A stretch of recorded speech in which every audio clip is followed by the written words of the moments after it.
Ia disebut dalam rekaman ikut dalam pertemuan dengan Ketua DPR dan Dirut PT Freeport Indonesia, Ma'ruf Syamsuddin. Pernyataan ini disampaikan Kapolri Jenderal Badrodin Haiti yang dikutip dari detik.com.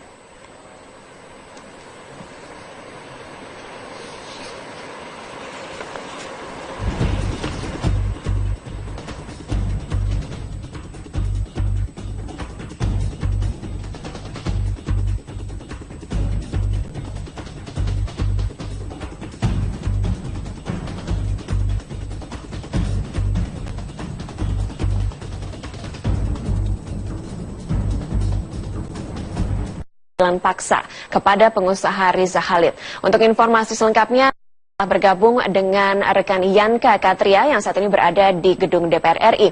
Yanka, apakah benar Mahkamah Kehormatan Dewan ini akan melakukan panggilan paksa kepada Riza Khalid?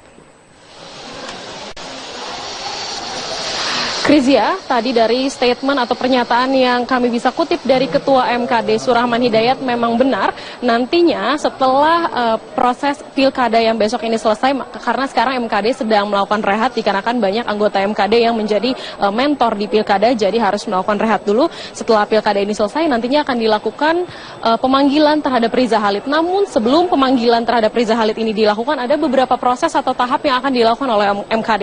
Di antaranya adalah harus memeriksa kembali orisinal atau tingkat keaslian dari rekaman yang diberikan oleh Ma'ruf Syamsuddin yang saat ini rekaman itu masih ada di Kejaksaan Agung, namun MKD juga sudah melakukan komunikasi dengan Kejaksaan Agung untuk nantinya melakukan uji forensik terhadap rekaman tersebut. Dan nantinya banyak mengapa rekaman ini masalah yang saat ini diperbincangkan dan harus diuji keasliannya. Dikarenakan Setia Novanto kemarin pada saat datang melakukan sidang di MKD, Setia Novanto mengatakan bahwa rekaman yang diberikan oleh Ma'ruf Syamsuddin ini adalah sifatnya ilegal. Hal inilah yang membuat, atau pernyataan inilah yang membuat MKD harus menguji dulu orisinal dari rekaman tersebut. Dari situ nanti MKD berjanji akan memanggil Riza Khalid, namun tidak bisa dipastikan waktunya kapan, dikarenakan Riza Khalid ini sendiri adalah pihak eksternal di mana nanti MKD harus berkomunikasi melalui sekjen, kemudian mengirimkan surat pemanggilan kepada Riza Khalid. Nantinya jika setelah 2 kali Riza Khalid ini tidak hadir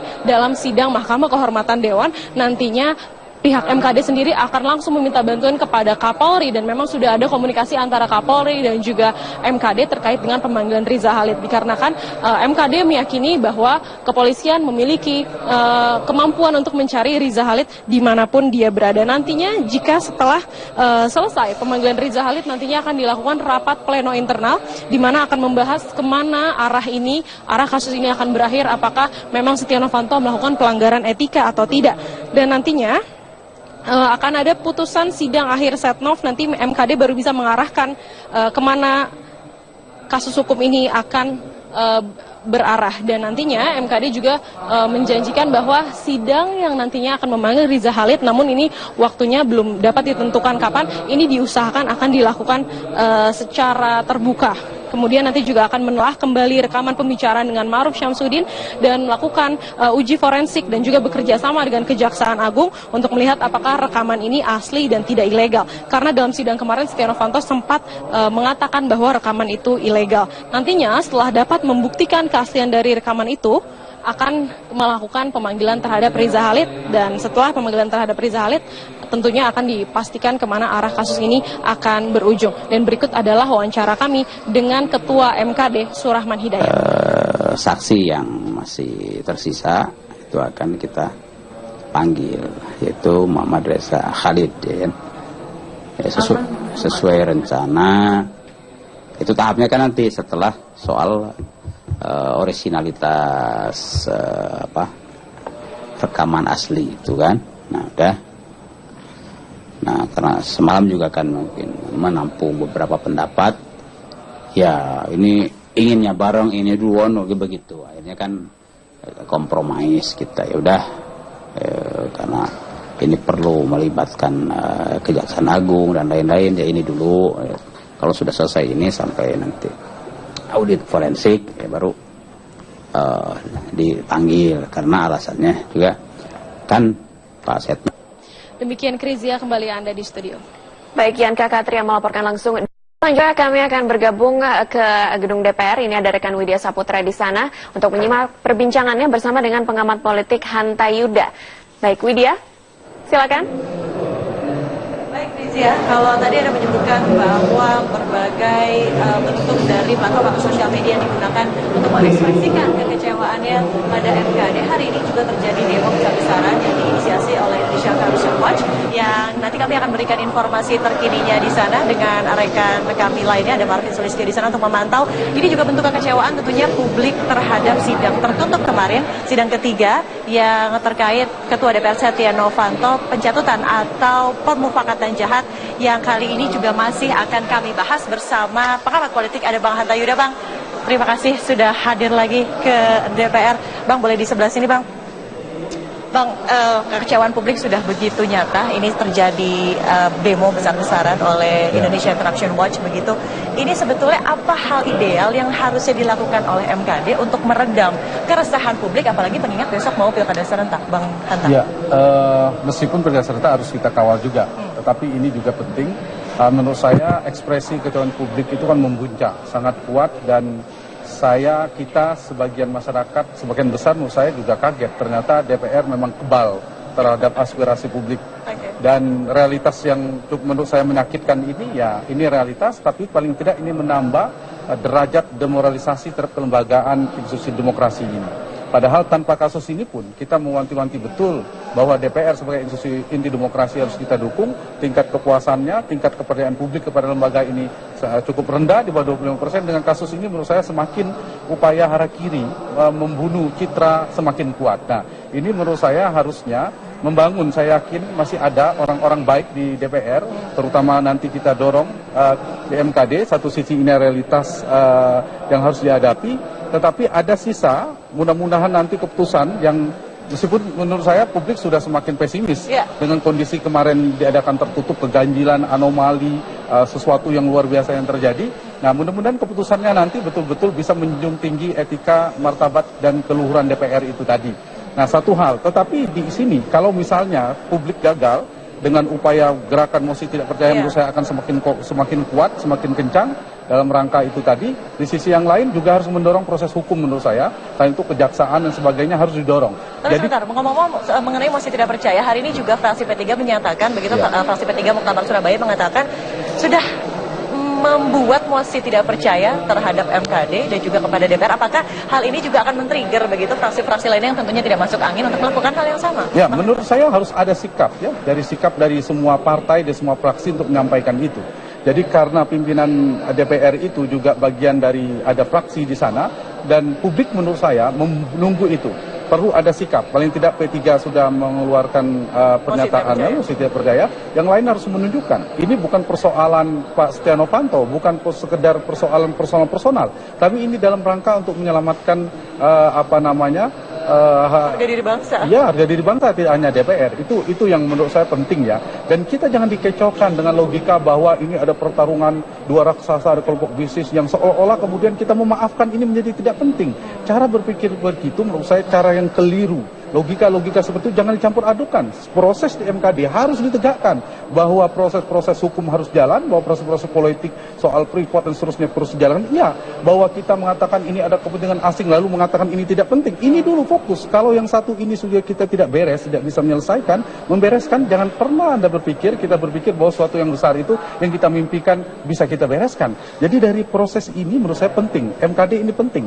Tidak bisa tidak. Jadi jangan dicampur baurkan logika ini bahwa yang ini orang fokus karena membela si X, kemudian menekan Setia Novanto. Bukan itu poinnya. Jangan dicampur adukan bahwa MKD itu adalah proses yang sedang menegakkan etika bagi Ketua DPR. Tapi ngomong soal fokus, ini meng-highlight pernyataan dari Mas Hanta yang sudah mengatakan 4 kali harus fokus. Fokus mengenai kemarin sidang tertutup. Salah satu alasan untuk akhirnya diselenggarakan sidang tertutup adalah katanya untuk fokus. Itu mengambil pernyataan dari Dimyati. Kemarin fraksi P3 mengatakan kenapa kita harus tertutup sidangnya? Karena kita harus fokus. Masuk akalkah pernyataan fokus tersebut menurut Mas Hanta? Publik itu kan punya logika, berpikir juga, punya hati nurani. Dan saya pikir dari yang paling sederhana saja, dari proses ketika Sudirman Said dan Ma'ruf Samsudin itu ditanyakan. Betul. Meskipun saya tidak pada poin itu juga harusnya terbuka terus. Ditanyakan, tapi pada kasus Pak Setia Novanto kemarin itu tidak ada forum bertanya dulu. Apakah Anda bersedia untuk tertutup atau terbuka? Tapi tidak, itu sudah sejak awal disetting betul-betul sepertinya untuk tertutup. Nah, ini yang menurut saya banyak keganjilan, banyak anomali di sana. Bagaimana untuk mengkonfirmasi publik untuk mengkonfirmasi? Publik sudah mendengar secara terbuka rekamannya, kesaksian dari Ma'ruf Samsudin maupun Sudirman Said, tetapi tidak mendengarkan ini secara terbuka. Berarti tidak ada alat ukur derajat bagi publik, dan publik menurut saya punya akal sehat. Maka punya akal sehat kalau dikatakan ini karena itu dan seterusnya, publik nggak bisa lagi lah. Ini kan soal, kita bicara soal hati nurani dan sebagainya.